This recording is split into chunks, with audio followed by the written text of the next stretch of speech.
हर हर महादेव। दोस्तों, अगर आप महादेव की कृपा पाना चाहते हैं तो हमारी वीडियो के माध्यम से आप पर भगवान भोलेनाथ की कृपा अवश्य बन जाएगी। तो दोस्तों, अगर आप भूले से भी आपके सामने ये वीडियो आ जाती है तो समझ लीजिएगा आपकी किस्मत चमकने वाली है, यानी कि शिवजी भगवान की कृपा आप पर होने वाली है। तो दोस्तों, आपको इस वीडियो को बिना स्किप किए पूरा सुनना है ताकि आपके जो भी रुके हुए काम हैं, आपकी मनोकामना पूरी नहीं हुई है तो इस मंत्र के द्वारा आपकी मनोकामना पूर्ण होने वाली है। तो दोस्तों, करना क्या है, आपको इस मंत्र को श्रद्धापूर्वक सुनना है और इसको घर में या अपने ऑफिस में या अपने व्यापार पर या अपने जहाँ भी कार्य क्षेत्र पे आप कार्य कर रहे हैं वहाँ पर इस वीडियो के माध्यम से दोस्तों जो मंत्र उच्चारण होने वाला है, जिससे आपकी किस्मत चमकने वाली है, जो वर्षों से रुके कार्य हैं वो भी आपके पूर्ण होने वाले हैं, क्योंकि भगवान भोलेनाथ की कृपा आप पे होने वाली है। इतने लाखों की भीड़ में अगर ये वीडियो आपके सामने आ गई है तो सोच लीजिए आप बहुत खास व्यक्ति हैं, क्योंकि भगवान ने आपको चुना है तो किसी न किसी कार्य के लिए अवश्य चुना है। कोई ना कोई मनोकामना आपकी जरूर पूरी होने वाली है। इसके उपरांत आपको इस वीडियो को प्यार से लाइक करना है, चैनल पर नए हैं तो सब्सक्राइब करना है और दोस्तों प्यारा सा कमेंट और एक लाइक दिल से ज़रूर कर देना, क्योंकि जब भगवान की कृपा बरसती है तो दोस्तों उसका तो कोई निचोड़ ही नहीं है। क्योंकि भगवान जब शिव जी किसी पर प्रसन्न होते हैं वो बहुत ही जल्दी प्रसन्न हो जाते हैं। ये भी आपको पता होना चाहिए कि एक बार आपने मंत्र पढ़ा है, सुना है दिल से, तो आप देखेंगे कि आपकी मनोकामना और पूरे परिवार की मनोकामना सिद्ध होने वाली है दोस्तों। और अपने दोस्तों को ज़्यादा से ज़्यादा शेयर करना ताकि आपका भला हो। ॐ त्र्यकं यजामहे सुगन्धे पुष्टिवर्धनम् उर्वारुकमिव बन्धनान् मृत्युमोक्ष्यमामृतात्। ॐ त्र्यकं यजामहे सुगन्धे पुष्टिवर्धनम् उर्वारुकमिव बन्धनान् मृत्युमोक्ष्यमामृतात्। ॐ त्र्यकं यजामहे सुगन्धे पुष्टिवर्धनम् उर्वारुकमिव बन्धनान् मृत्युमोक्ष्यमामृतात्। ॐ त्र्यकं यजामहे सुगन्धे पुष्टिवर्धनम् उर्वारुकमिव बन्धनान् मृत्युमोक्ष्यमामृतात्। ॐ त्र्यकं यजामहे सुगन्धे पुष्टिवर्धनम् उर्वारुकमिव बन्धनान् मृत्युमोक्ष्यमामृतात्। ॐ त्र्यकं यजामहे सुगन्धे पुष्टिवर्धनम् उर्वारुकमिव बन्धनान् मृत्युमोक्ष्यमामृतात्। ॐ त्र्यकं यजामहे सुगन्धे पुष्टिवर्धनम् उर्वारुकमिव बन्धनान् मृत्युमोक्ष्यमामृतात्।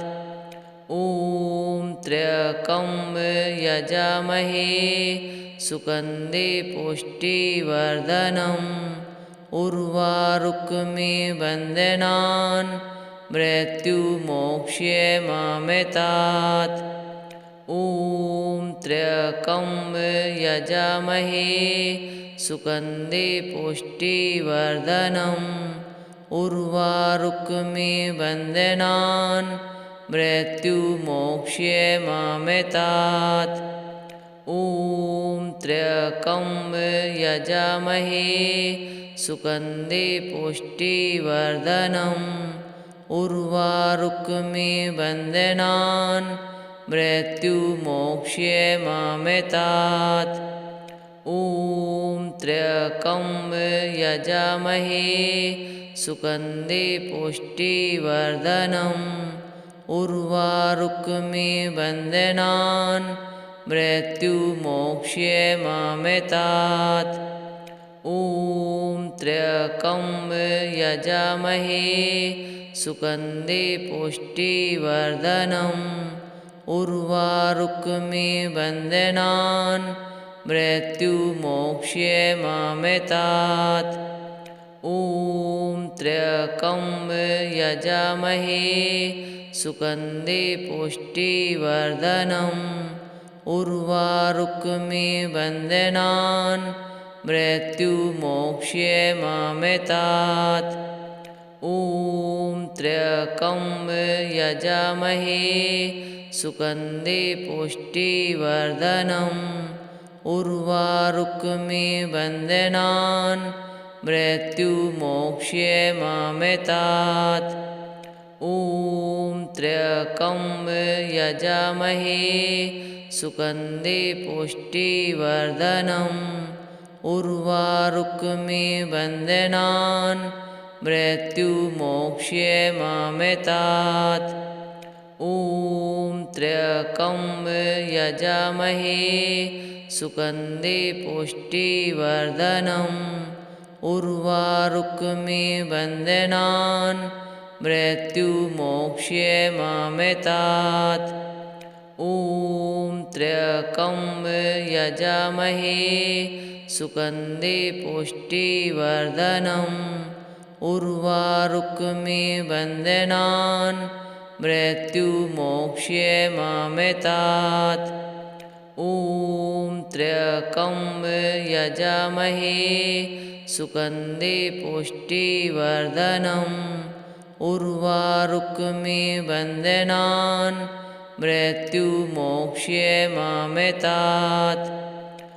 ॐ त्र्यकं यजामहे सुगन्धे पुष्टिवर्धनम् उर्वारुकमिबन्धनान् मृत्युमोक्ष्यमामृतात्। ॐ त्र्यकं यजामहे सुगन्धे पुष्टिवर्धनम् उर्वारुकमिबन्धनान् मृत्युमोक्ष्यमामृतात्। ॐ त्र्यकं यजामहे सुगन्धे पुष्टिवर्धनम् उर्वारुकमिबन्धनान् मृत्युमोक्ष्यमामृतात्। ॐ त्र्यकं यजामहे सुगन्धे पुष्टिवर्धनम् उर्वारुकमिबन्धनान् मृत्युमोक्ष्यमामृतात्। ॐ त्र्यकं यजामहे सुगन्धे पुष्टिवर्धनम् उर्वारुकमिबन्धनान् मृत्युमोक्ष्यमामृतात्। ॐ त्र्यकं यजामहे सुगन्धे पुष्टिवर्धनम् उर्वारुकमिबन्धनान् मृत्युमोक्ष्यमामृतात्। ॐ त्र्यकं यजामहे सुगन्धे पुष्टिवर्धनम् उर्वारुकमिबन्धनान् मृत्युमोक्ष्यमामृतात्। ॐ त्र्यकं यजामहे सुगन्धे पुष्टिवर्धनम् उर्वारुकमिबन्धनान् मृत्युमोक्ष्यमामृतात्। ॐ त्र्यकं यजामहे सुगन्धे पुष्टिवर्धनम् उर्वारुकमिबन्धनान् मृत्युमोक्ष्यमामृतात्। ॐ त्र्यकं यजामहे सुगन्धे पुष्टिवर्धनम् उर्वारुकमिबन्धनान् मृत्युमोक्ष्यमामृतात्। ॐ त्र्यकं यजामहे सुगन्धे पुष्टिवर्धनम् उर्वारुकमिबन्धनान् मृत्युमोक्ष्ये मामेतात् ॐ त्र्यम्बकं यजामहे सुगन्धे पुष्टिवर्धनम् उर्वारुकमिबन्धनान् मृत्युमोक्ष्ये मामेतात् ॐ त्र्यम्बकं यजामहे सुगन्धे पुष्टिवर्धनम् उर्वारुकमिबन्धनान् मृत्युमोक्ष्ये मामेतात् ॐ त्र्यम्बकं यजामहे सुगन्धे पुष्टिवर्धनम् उर्वारुकमिबन्धनान् मृत्युमोक्ष्ये मामेतात् ॐ त्र्यम्बकं यजामहे सुगन्धे पुष्टिवर्धनम् उर्वारुकमिबन्धनान् मृत्युमोक्ष्ये मामेतात् ॐ त्र्यम्बकं यजामहे सुगन्धे पुष्टिवर्धनम् उर्वारुकमिबन्धनान् मृत्युमोक्ष्ये मामेतात् ॐ त्र्यम्बकं यजामहे सुगन्धे पुष्टिवर्धनम् उर्वारुकमिबन्धनान् मृत्युमोक्ष्ये मामेतात् ॐ त्र्यम्बकं यजामहे सुगन्धे पुष्टिवर्धनम् उर्वारुकमिबन्धनान् मृत्युमोक्ष्ये मामेतात् ॐ त्र्यम्बकं यजामहे सुगन्धे पुष्टिवर्धनम् उर्वारुकमिबन्धनान् मृत्युमोक्ष्ये मामेतात् ॐ त्र्यम्बकं यजामहे सुगन्धे पुष्टिवर्धनम् उर्वारुकमिबन्धनान् मृत्युमोक्ष्ये मामेतात् ॐ त्र्यम्बकं यजामहे सुगन्धे पुष्टिवर्धनम्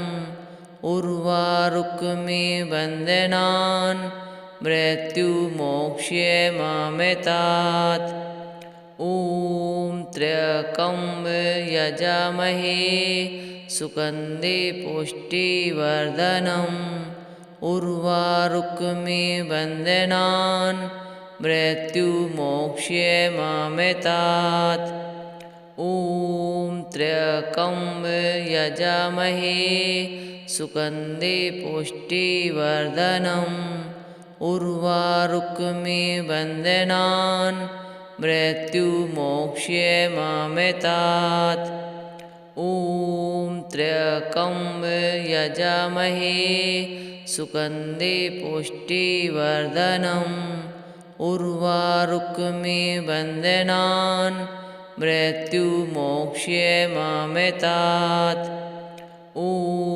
त्र्यम्बकं यजामहे सुगन्धे पुष्टिवर्धनम् उर्वारुकमिबन्धनान् मृत्युमोक्ष्ये मामेतात् ॐ त्र्यम्बकं यजामहे सुगन्धे पुष्टिवर्धनम् उर्वारुकमिबन्धनान् मृत्युमोक्ष्ये मामेतात् ॐ त्र्यम्बकं यजामहे सुगन्धे पुष्टिवर्धनम् उर्वारुकमिबन्धनान् मृत्युमोक्ष्ये मामेतात् ॐ त्र्यम्बकं यजामहे सुगन्धे पुष्टिवर्धनम्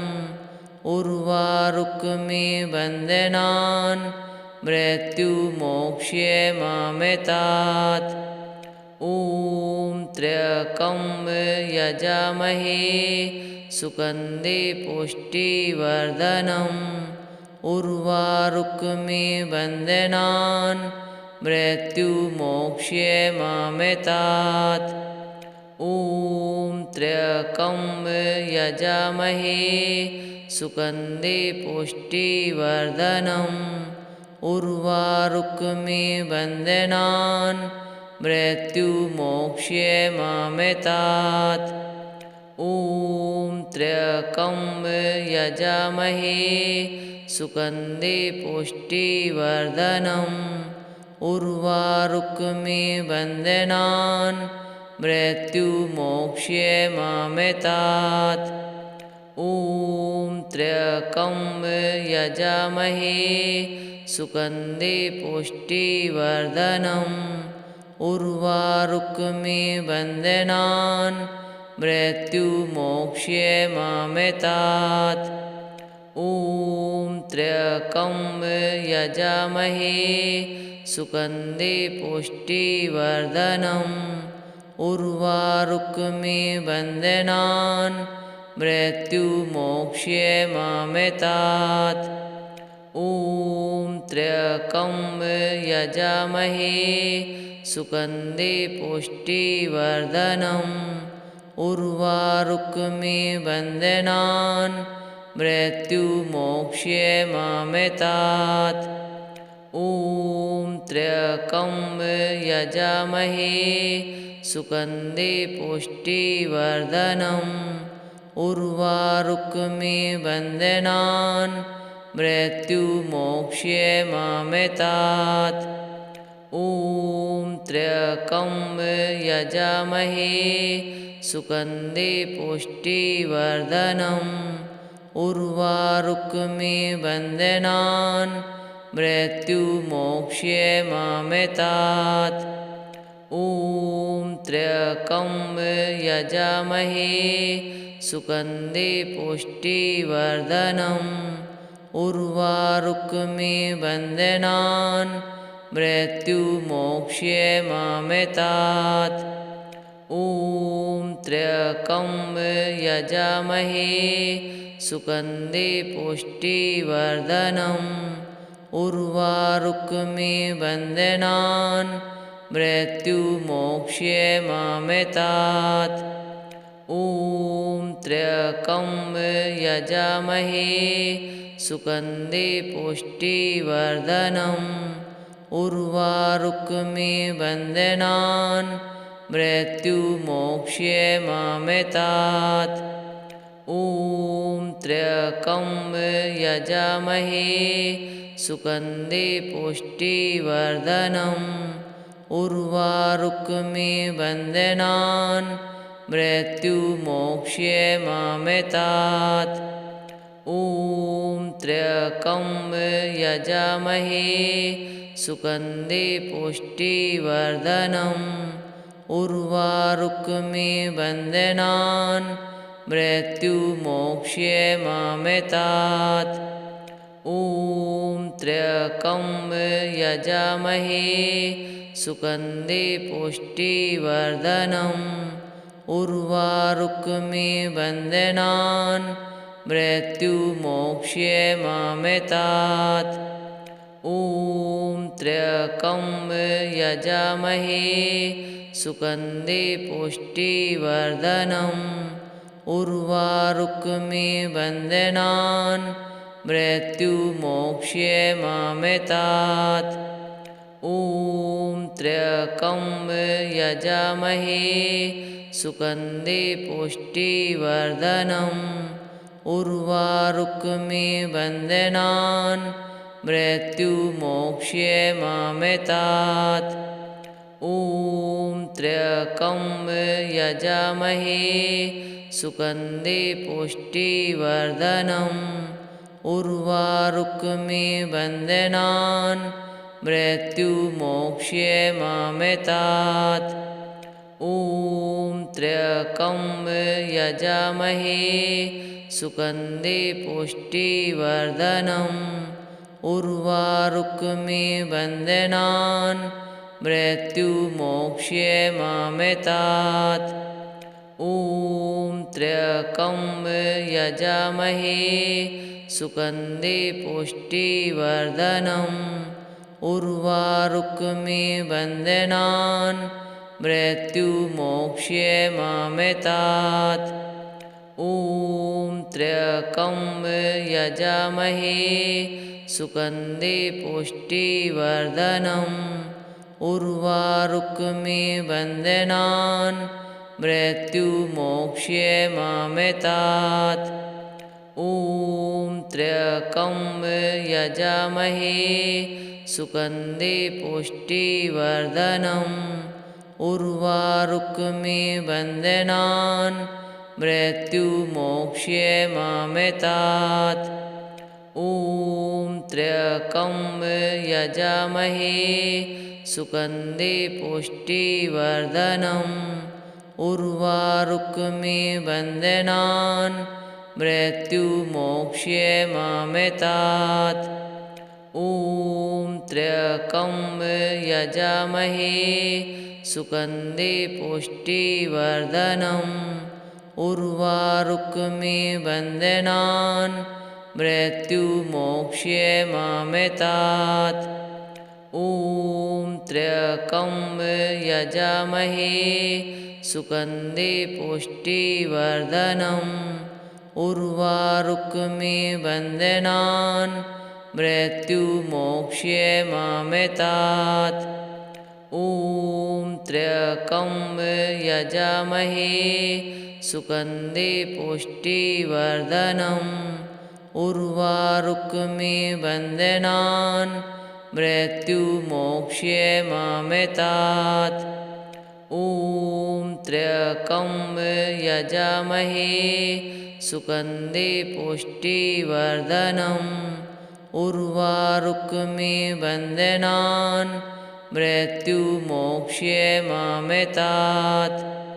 ॐ त्र्यकं यजामहे सुगन्धे पुष्टिवर्धनम् उर्वारुकमिबन्धनान् मृत्युमोक्ष्यमामृतात्।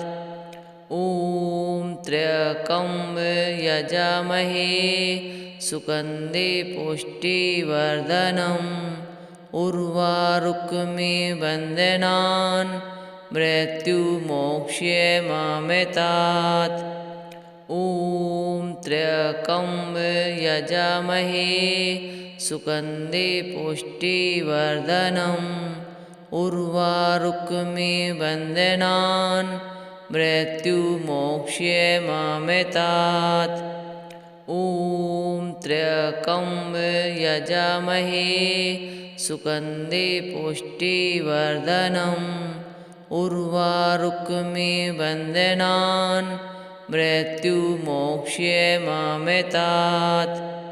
ॐ त्र्यकं यजामहे सुगन्धे पुष्टिवर्धनम् उर्वारुकमिबन्धनान् मृत्युमोक्ष्यमामृतात्। ॐ त्र्यकं यजामहे सुगन्धे पुष्टिवर्धनम् उर्वारुकमिबन्धनान् मृत्युमोक्ष्यमामृतात्। ॐ त्र्यकं यजामहे सुगन्धे पुष्टिवर्धनम् उर्वारुकमिबन्धनान् मृत्युमोक्ष्यमामृतात्। ॐ त्र्यकं यजामहे सुगन्धे पुष्टिवर्धनम् उर्वारुकमिबन्धनान् मृत्युमोक्ष्यमामृतात्। ॐ त्र्यकं यजामहे सुगन्धे पुष्टिवर्धनम् उर्वारुकमिबन्धनान् मृत्युमोक्ष्यमामृतात्। ॐ त्र्यकं यजामहे सुगन्धे पुष्टिवर्धनम् उर्वारुक्मि बन्धनान् मृत्युमोक्ष्यमामृतात्। ॐ त्र्यकं यजामहे सुगन्धे पुष्टिवर्धनम्। उर्वारुक्मि बन्धनान् मृत्युमोक्ष्यमामृतात्। ॐ त्र्यकं यजामहे सुगन्धे पुष्टिवर्धनम्। उर्वारुक्मि बन्धनान् मृत्युमोक्ष्यमामृतात्। ॐ त्र्यकं यजामहे सुगन्धे पुष्टिवर्धनम्। उर्वारुक्मि बन्धनान् मृत्युमोक्ष्यमामृतात्। ॐ त्र्यकं यजामहे सुगन्धे पुष्टिवर्धनम्। उर्वारुक्मि बन्धनान् मृत्युमोक्ष्यमामृतात्। ॐ त्र्यकं यजामहे सुगन्धे पुष्टिवर्धनम्। उर्वारुक्मि बन्धनान् मृत्युमोक्ष्यमामृतात्। ॐ त्र्यकं यजामहे सुगन्धे पुष्टिवर्धनम्। उर्वारुक्मि बन्धनान् मृत्युमोक्ष्यमामृतात्। ॐ त्र्यकं यजामहे सुगन्धे पुष्टिवर्धनम्। उर्वारुक्मि बन्धनान् मृत्युमोक्ष्यमामृतात्। ॐ त्र्यकं यजामहे सुगन्धे पुष्टिवर्धनम्। उर्वारुक्मि बन्धनान् मृत्युमोक्ष्यमामृतात्। ॐ त्र्यकं यजामहे सुगन्धे पुष्टिवर्धनम्। उर्वारुक्मि बन्धनान् मृत्युमोक्ष्यमामृतात्। ॐ त्र्यकं यजामहे सुगन्धे पुष्टिवर्धनम्। उर्वारुक्मि बन्धनान् मृत्युमोक्ष्यमामृतात्। ॐ त्र्यकं यजामहे सुगन्धे पुष्टिवर्धनम्। उर्वारुक्मि बन्धनान् मृत्युमोक्ष्यमामृतात्। ॐ त्र्यकं यजामहे सुगन्धे पुष्टिवर्धनम्। उर्वारुक्मि बन्धनान् मृत्युमोक्ष्यमामृतात्। ॐ त्र्यकं यजामहे सुगन्धे पुष्टिवर्धनम्। उर्वारुक्मि बन्धनान् मृत्युमोक्ष्यमामृतात्। ॐ त्र्यकं यजामहे सुगन्धे पुष्टिवर्धनम्। उर्वारुक्मि बन्धनान् मृत्युमोक्ष्यमामृतात्। ॐ त्र्यकं यजामहे सुगन्धे पुष्टिवर्धनम्। उर्वारुक्मि बन्धनान् मृत्युमोक्ष्यमामृतात्। ॐ त्र्यकं यजामहे सुगन्धे पुष्टिवर्धनम्। उर्वारुक्मि बन्धनान् मृत्युमोक्ष्यमामृतात्। ॐ